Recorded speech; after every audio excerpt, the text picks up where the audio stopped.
Wala pang addict o substance user na gwapo at maganda. Lahat pangit. Ayun, si Bak mga kababayan, si Bak. Isang magandang balita ang sumalubong sa atin ngayong umaga mga kababayan.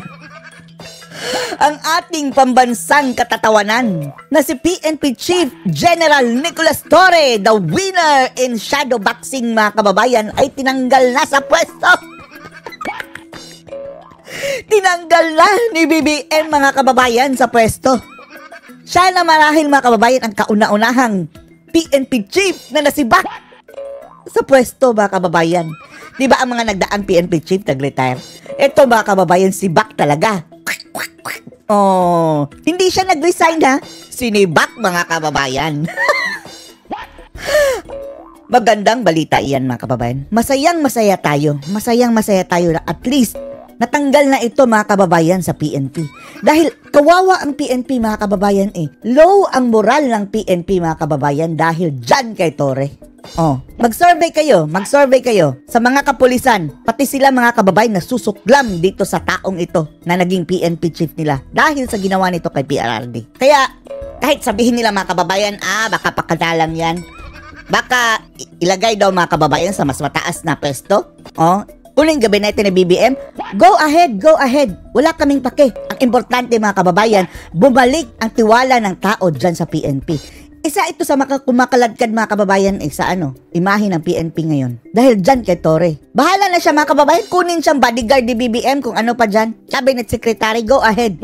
Lubayan mo ang PNP dahil inalagaan niya ni Tatay Digong. Tapos ganyan mo na lang sisirain ang imahe. Pweh, umalis ka dyan. Mabuti nga mga kababayan. At unti-unti nang lumilinaw mga kababayan kung ano ang dahilan. Panoorin niyo po ha. Tinanggal sa pwesto si PNP Chief Police General Tanggal ka Nicolas more! Torre III. Kinumpirmayan Executive Secretary Lucas Bersamin. Ayon sa First time siguro in Philippine history mga kababayan na may natanggal na PNP Chief.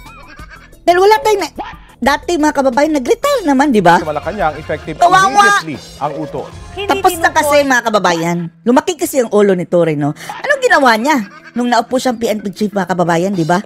Yung nagpa-boxing mga kababayan, pasikat na 3-minute response, and then bukelya na parang scripted, and then nagpa-fun run, hay animal, and then nag-feeding presidente mga kababayan. Hayok sa atensyon si Torre. Mayroon pang dapat bandang sumalubong sa kanya, daming bodyguard, daig pa ang presidente. At meron din siyang ginawa mga kababayan, sinabihan niyang ang mga adik ay pangit.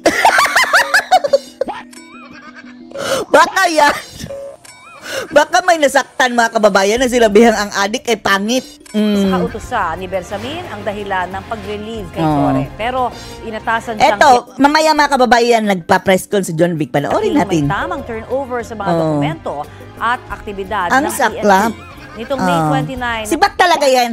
Sibak talaga yan mga kababayan. Dahil kung kung drama lang nila yan na sige, ilagay natin si Torre sa ibang pwesto. Bahala na. Magka-courtesy resignation sa mga kababayan. Eto, talagang sinampal.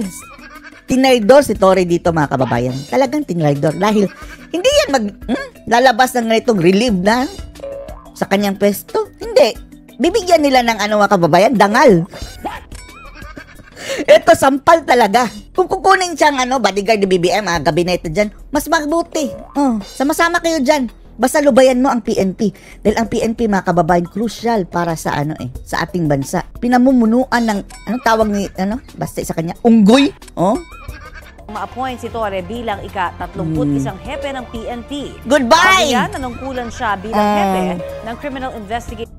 Parang, sabi nung Edgar siya mga kababayan sa pelikula, sa teleserye, Jonel, hindi na kita kailangan. Bang! Parang ganyan. Torre, hindi na kita kailangan. And Tapos detection ka. group ng pulisya. Si Torre ang nanguna sa pag-aresto kay Pastor Apollo Kibuloy sa Davao City noong September 2024. Mission complete ka na, Torre, at Pati na least. kay dating Pangulong Rodrigo Duterte. Magtago ka na. Magtago ka na, Torre. Bilang PNP chief, Ang sabi niya mga kababayan na daw, kapag presidente na si Sara madali lang naman yan. Pupunta ako sa ibang bansa. Wow, ang daming pera. bilang sa direktiba niya ang 5-minute response time. Hindi bababa sa 8 hepe sa Tapos Metro Manila mayroon pa tong mga sinibak ni kasong Torre kinakaharap, dahil no? sa hindi pagsunod dyan. Antayin muna natin sa 2028 mga kababayan dahil kung ngayon yan sampa ang mga kaso, Hindi yan uusad. Madidismiss lang Nitong yan. huli naman, naglunsad siya ng boxing match Patience nila ni is the Davao key. City Acting Mayor Baste Duterte na hindi noon sumipot dahil anyay may gagawin siya.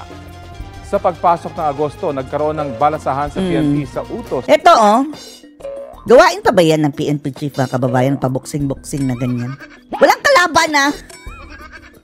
Walang kalaban. Ni Torre. Panalo siya! By the way, sa mga hindi nakakaalam, siya ang panalo talaga mga kababayan. Dahil wala hangin ng kalaban. Ito ng National Police Commission dahil hindi Ay, raw ito dumaan sa NAPOLCOM Anban. Tingnan nyo Kaya kalaunan ni Torre na walang puhok ang kilikili mga kababayan. Mas maganda pang tingnan ang kilikili kaysa sa mukha. ang issue sa balasahan. Kasama sa ililipat dapat ng pwesto si Police Lieutenant General Jose Melencio Nartates Jr. na ayon kay DILG Secretary John Vic Rimulya ay papalit kay Torre bilang PNP. Go, go, go. Sana matino mga kababayan, no? Eto nag-viral. Ito, kahapon ba to? O basta last week mga kababayan, marami ang tumaas ang kilay dahil, feeling presidente si Torre talaga. Grand entourage. Tingnan nyo, Wow, mayroong banda mga kababayan, Banda talaga. Sumalubong kay Torre. Andyan pa yan sa kalye mga kababayan, Pinasara ang trapiko. Ay, nako. Daig pa ang... Ay, parang ano na to emperor mga kababayan, Akala natin, si BBM siguro ito. Baka si BBM.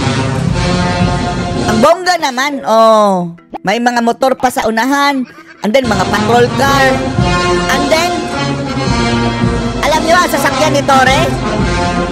Alam nyo? Luxury car. Wow! Katulad ng sasakyan ng presidente, mga kababayan. Land Cruiser. Kagaya ng sinasakyan ni PRRD Duterte, no? Land Cruiser ang sasakyan.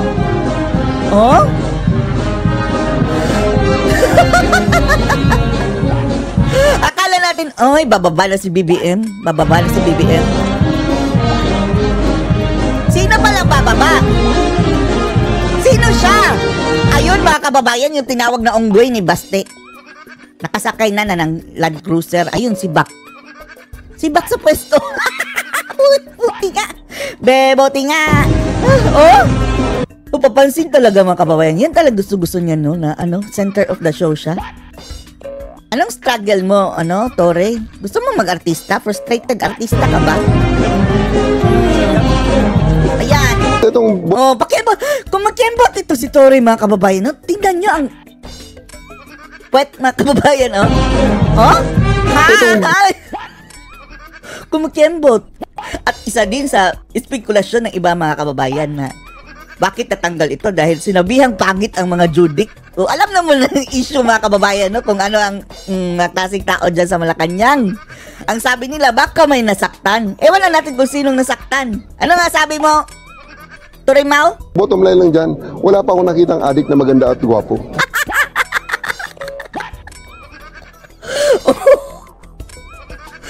Dalawa lang naman yan mga kababayan, totoo o hindi na judik yung nandun sa taas. What if totoo? Para na rin yung ininsulto. Lahat ng adik, pangit. Ayun. May nasaktan ba? Sinabihang pangit. Ang nakakatawa nito mga kababayan, no? Kung tayo may magsasabi sa ating pangit, hindi tayo magagalit. Sige, go ahead, tawagan mo kong pangit. Pero, pipitik lang, konti lang naman yung tayo niya mga kababayan kapag ang nagsabi sa yung pangit ay mas pangit pa sa'yo. Ay, the nerve mga kababayan na utering ang word na pangit.